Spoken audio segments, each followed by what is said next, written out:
La méthode No Yo-Yo by Beauty Sané vous présente ce programme.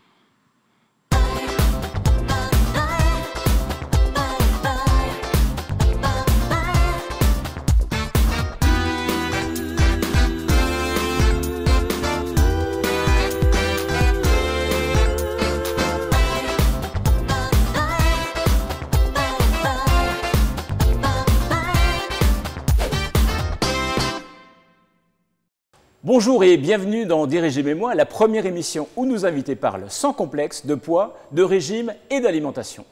Cette semaine, nous avons le plaisir d'accueillir Luana Belmondo, la Frenchie italienne, qui déclare que rien n'est plus sexy qu'un homme ou une femme au fourneau. Luana, bonjour. Bonjour Sylvain. Merci beaucoup d'avoir accepté notre invitation. C'est un plaisir. Vous allez bien? Très très bien.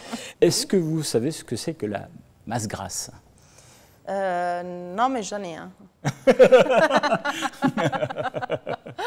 Non, mais j'en ai un. Vous savez l'identifier? J'en ai un, voilà. Je la sens un peu partout. Très bien. La masse grasse, c'est l'ensemble des cellules graisseuses. On en a réparti un peu partout sous la peau et de façon plus profonde autour des organes. La masse maigre, ce sont principalement les muscles, les organes, les os, le sang, les tendons, donc un peu le reste. Donc dites-moi, est-ce que vous connaissez votre masse grasse? Vous connaissez le taux de votre masse grasse? Non, vous allez me tester? Je ne peux rien vous cacher. Donc nous avons ici un petit appareil qui permet de pouvoir mesurer votre taux de masse grasse. Je le prends voilà, comme ça? Comme ça, au poignet, comme une mobilette. Oui, voilà, c'est parti. Eh bien, on va donc pouvoir prendre la mesure. Donc cet appareil va envoyer un petit courant dans votre corps, donc très faible, rassurez-vous. Je ne vais pas m'électrocuter. Non, tout à fait. Et vous savez que la masse grasse oppose plus de résistance au passage du courant, donc cet appareil va pouvoir faire la mesure face à la masse grasse. Et donc ici, on voit que vous avez un taux de masse grasse tout à fait normal. Merci. Merci. Vous êtes surprise un peu du résultat, en quelque sorte? Un peu, oui. Je pensais de l'exploser, qui commençait à faire de la fumée, et c'est bien. Donc il faut savoir que la masse grasse, c'est ce qui définit en fait notre silhouette. D'accord. À poids égal, à taille égale, on peut, en fonction du taux de masse grasse, on peut avoir une silhouette fine ou une silhouette un peu plus ronde. D'accord. Tout dépend de cette notion de masse grasse. Okay. C'est un peu comme le kilo de plume et le kilo de plomb. Voilà. Le volume n'est pas le même, en fait, en fin de compte. Donc, pour pouvoir avoir une silhouette plus fine, il faut influer sur la masse grasse. Et comment peut-on le faire? Tout simplement en bougeant. Parce qu'il est important de savoir que quand on bouge, on évite de faire fondre la masse maigre, donc notamment les muscles. Donc on perd du poids. On va chercher voilà, en bougeant, on conserve le muscle et on fait fondre la masse les réserves grasse. Absolument. Luana, vous êtes très occupée et pourtant, avoir vos talons hauts, vous savez rester très féminine. Oui. L'idéal avec les talons hauts, c'est de les associer avec des jambes musclées. Voilà pourquoi je vous propose d'accueillir Jessica Mellet, notre coach sportif, pour des exercices spéciaux jambes fuselées.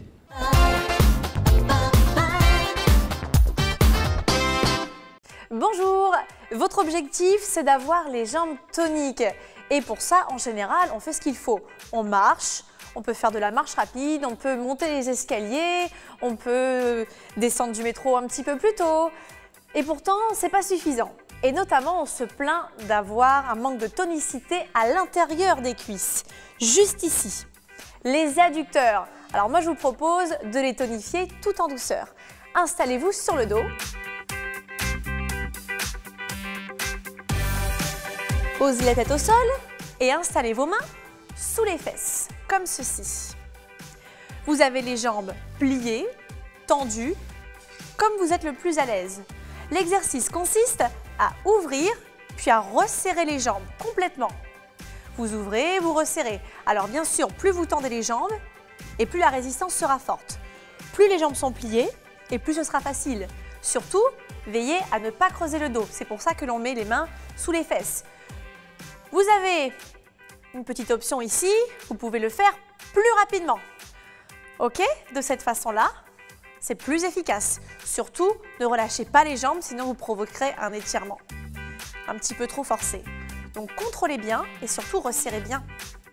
Voilà, de cette façon-là, vous en faites 1 à 2 minutes. Vous allez voir, ça chauffe bien et ça travaille. Vous vous reposez environ 30 secondes. Vous faites 3 séries et très rapidement, allez, 1 semaine, 2 semaines et vous verrez un vrai changement sur l'intérieur des cuisses.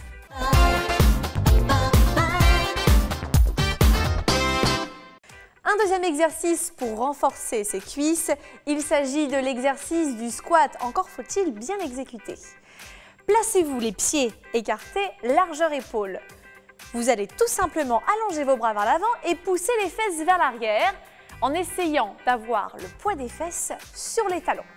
Vous descendez environ l'arrière des cuisses, parallèle au sol, comme ceci. Vous voyez? Et les genoux ne dépassent surtout pas les pointes de pied. Quand vous remontez, poussez avec les talons. Essayez d'avoir un bon rythme. Vous expirez quand vous remontez. Une trentaine de répétitions, c'est parfait. Ensuite, vous restez en haut, vous dégourdissez un petit peu les jambes et vous pouvez faire comme ça 3-4 séries. Vous observerez des résultats très rapidement. 1 à 2 semaines, vous sentirez vos cuisses vraiment plus toniques. Je vous propose une option au-dessus, un petit peu plus élevée, une fois que vous saurez faire celui-ci correctement, sans avoir de courbature. Il s'agit de faire toujours un squat, mais avec un saut. Cette fois-ci, vous placez vos mains en hanches, vous faites un saut, vous ouvrez les pointes de pied vers l'extérieur et vous descendez toujours les fesses vers le sol et vers l'arrière. Le poids du corps est sur les talons. Vous resserrez les pieds. Vous ouvrez, vous resserrez, comme ceci, avec les abdominaux bien gainés. C'est vraiment important, hein? Voilà, vous expirez quand vous resserrez. Exactement comme ça. Vous sentirez que vous travaillerez votre cœur et en prime, vous travaillerez aussi les fessiers. Une quinzaine à une vingtaine de répétitions, parfait. La même chose, on se dégourdit un petit peu les jambes, on fait 3-4 séries et les résultats apparaîtront au bout de 15 jours environ. Je vous dis merci et à bientôt!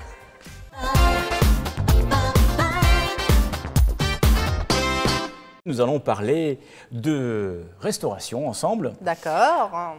Est-ce que vous pouvez nous donner des conseils pour pouvoir bien choisir sa pizza? Alors déjà, une bonne pizza, pour moi, c'est une pizza fine. Ou alors on aime la pizza napolitaine qu'elle est un peu plus haute. Oui. Mais je ne parle pas de ça, je parle un peu plus haute. Après, il faut toujours regarder en dessous de la pâte. La pizza, elle ne doit pas être brûlée en dessous. Ça veut dire que le four n'a pas été nettoyé et donc vous aurez l'amertume du reste qui est resté de la veille. Donc il faut qu'en dessous elle soit blanche, vraiment. Et après il y a la mozzarella, le choix de la mozzarella. C'est très difficile parce que très souvent on mélange plusieurs types de fromages parce que ça revient moins cher aux restaurateurs. D'accord. Donc il faut privilégier que la mozzarella italienne. Oui, et au goût, on sent tout de suite que ça a un goût assez particulier et pas très fort. Il ne faut pas que ça soit très corsé. Et est-ce que vous avez des pizzas à éviter particulièrement? Les pizzas où on met le poulet, l'ananas, le poivron, les pepperoni et ça devient une pyramide mondiale et tout ça, ça je l'évite. D'accord. Ça veut dire que voilà, c'est pas la vraie pizza italienne. Les pizzas italiennes sont relativement simples. Elles sont assez, très simples, à mon avis, ça se limite à une vingtaine maxi. D'accord, très bien. Alors les pizzas à éviter, ce sont les pizzas à pâte très épaisse. Les pizzas avec plusieurs sources de protéines telles que les œufs, saucisses, lardons, merguez. Les pizzas à 3 ou 4 fromages. Et puis également les pizzas qui ont une source de féculents en plus de la pâte telles que les pommes de terre par exemple. Viennent ensuite les pâtes avec des sauces à base de fromage et crème. Oui. Ce sont de véritables bombes caloriques. Absolument. Tant que nous y sommes, éloignons aussi la bouteille d'huile d'olive et le parmesan qu'on vous propose en plus, parce que sinon, là, effectivement, on est dans si le délire. Tout cela. Comme si on rajoute, d'ailleurs, on revient aux pizzas, souvent, on nous met de l'huile d'olive, vous voyez, avec des piments et tout ça. Ouais. C'est très français, parce que dans les bonnes pizzerias italiennes, on l'a pas. Ça n'existe pas. On n'a pas besoin. Des régimes et moi vous conseille les grandes salades et les légumes grillés. Quand on veut absolument manger une pizza, on peut se limiter à une part de pizza reine ou 4 saisons ou napolitaine, ou alors aussi végétarienne avec des légumes grillés de saison.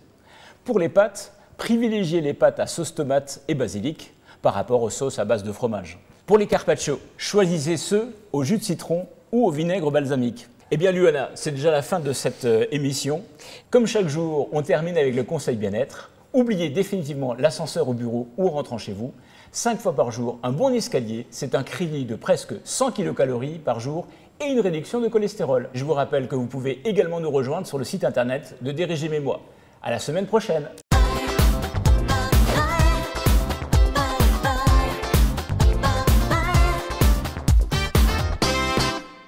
La méthode No Yo-Yo by Beauty Sané vous a présenté ce programme.